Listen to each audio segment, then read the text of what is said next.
Hello, my wonderful people. Happy Saturday, happy weekend, and happy new day. Well, I welcome you all to this Saturday morning broadcast. I know say a lot of people they're angry, even including me myself. I'm very very angry with the outcome of the Supreme Court or outcome of the Supreme Court yesterday. I mean, it really take every one of us, if not all. That is they take it they take us unaware, and they did the worst. But the worst thing that will happen to the so-called Zoological Republic of Nigeria is for them to allow anything to happen to Mazi Nnamdi Kanu. Well, at least as let's say this is just morning. As the day begin to unfold, let's see what the international community will say in this injustice being meted out to the person of Mazi Nnamdi Kanu, the supreme leader of the indigenous people of Biafra. Whether what their judgment is according in line with what the international community says over extraordinary rendition and kidnapping and the inhuman treatment being meted out to Mazi Nnamdi Kanu while in Kenya and also in the DSS dungeon. Well, whichever way it is, the Mazi Nnamdi Kanu's council, I mean a legal council or legal team have come out now and reveals their next move after Supreme Court judgment. So that next move is what I'm about to tell my people, the Biafrans in the house, and those who still have the hope, and also who still know that no matter how bad it is, Biafra must surely get their freedom, whether the international community they like it or not, or whether the zoo like it or not. The fact still remains that we must get our independence anytime soon. So please let us go straight to the reason why we are here.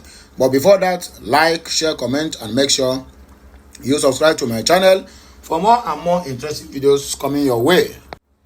My name still remains Amandianet, reporting live from the platform of Okute Daily Talk, where everything that happen and where we tell you the undiluted truths.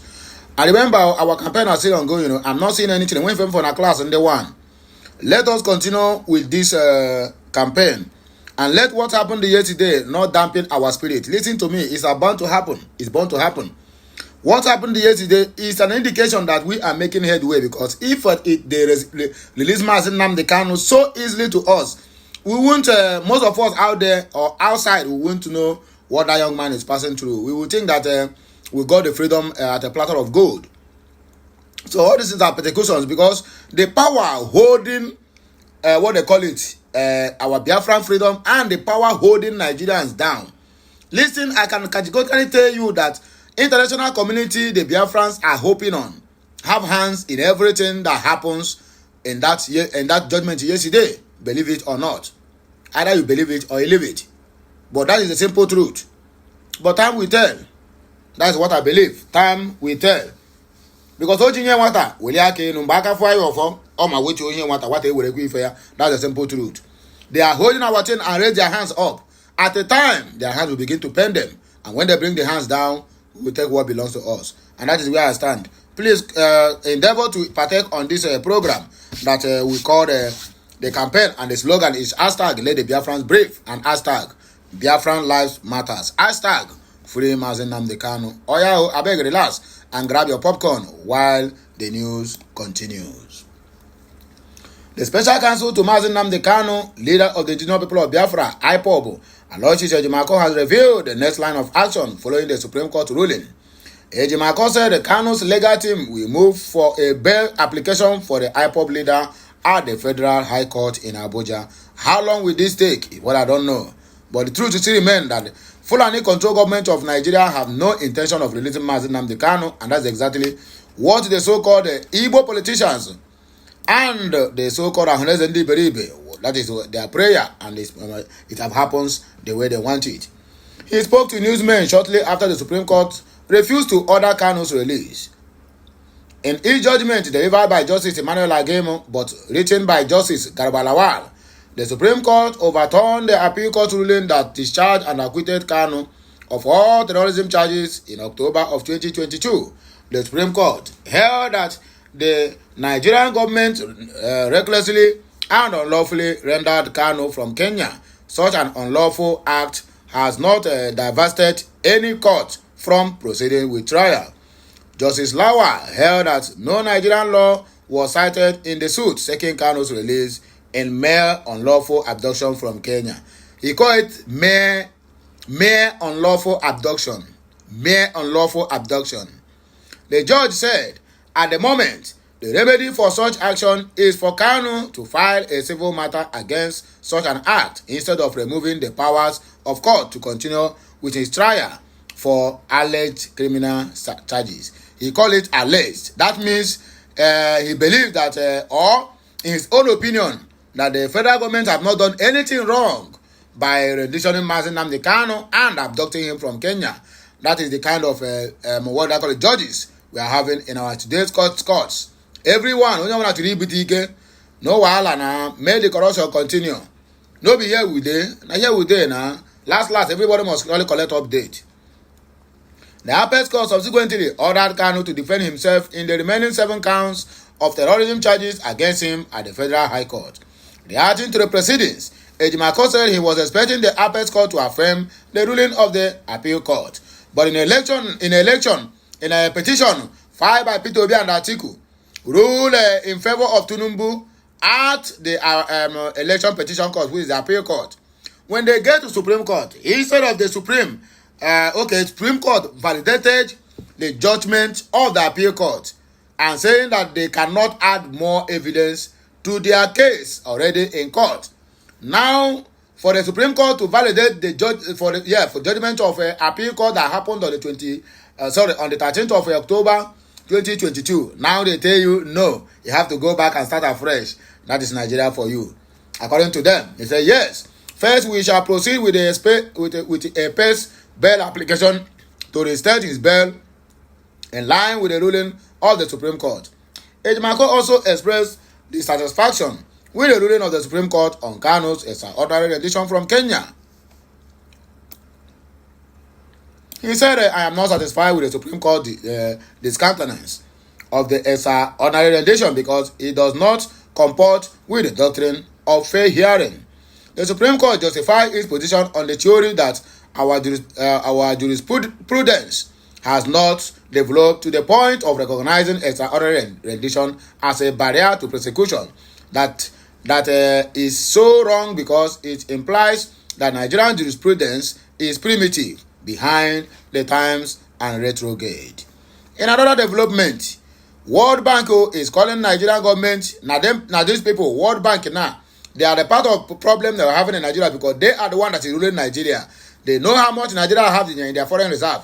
They know how much Nigeria is producing on crude oil. Now, that is why anytime they went there for borrow, they will never look back. They will just keep on borrowing them because our crude oil is going to them. Now, the same World Bank now is calling for Nigeria to make petrol 750 naira per liter. And according to NLC chairman Joe Ajero, he said it is mischievous. The Nigerian Labour Congress NLC has described the World Bank's call for petrol to sell for 700 naira per liter as mischievous. You see, so that they're going to get their money. But while Nigerian citizens are suffering, we have mineral resources and other people managing it for us and tell us what to do on our own soil. And we say we have a government in place. Rubbish. In fact, the president of the Nigerian Labour Congress, Joe Ajero, warned that the bank or the World Banks want to set the country on fire by the suggestion. According to Nigerian Labour Congress, the World Bank's call is an advice laden with mischief and unintended to destabilize not only the nation's economy, but also Nigeria's long-term development plans. NLC made its position known in a statement by its president Joe Ajero titled World Bank 750 naira a liter for premium motor spirit is a threat to Nigeria's economy. Labour argued that it is truly a shame that the World Bank had really shown itself to be an enemy of the Nigerian nation. You see, make on the watch you. The statement read in part, Nigerian Labour Congress strongly condemns World Bank's call for the increased petrol price to 750 naira a litre in the guise of withdrawal of a non-existent subsidy, which the president told the whole countries during his 29th May 2023 inaugural speech. Subsidy is gone.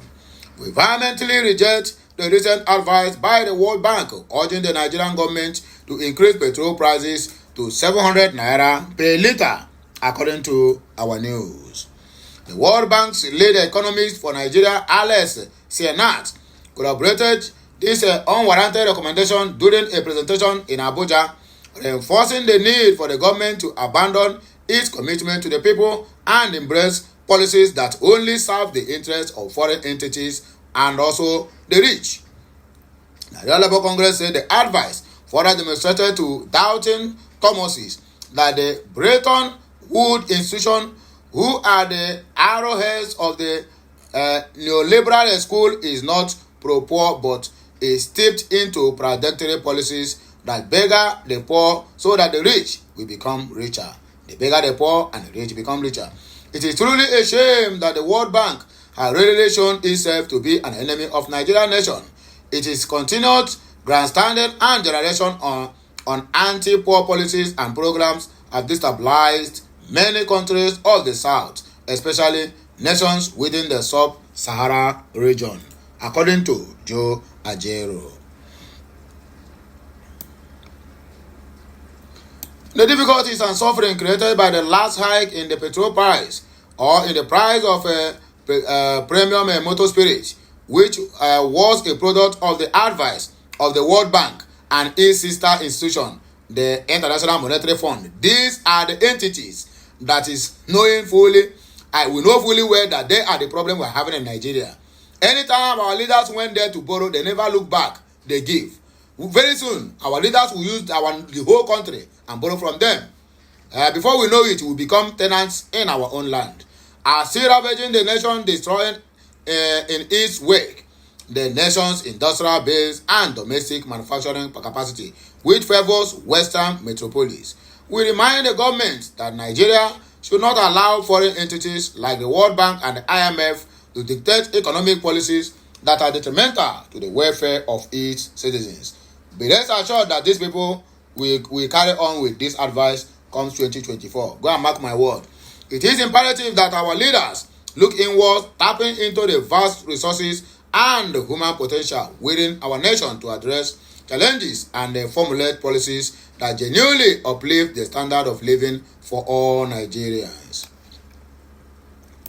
The Nigerian Labour Congress firm in its conviction that foreign interventions, particularly those dictated by the World Bank and IMF, have a history of exacerbating economic disparities in third world countries.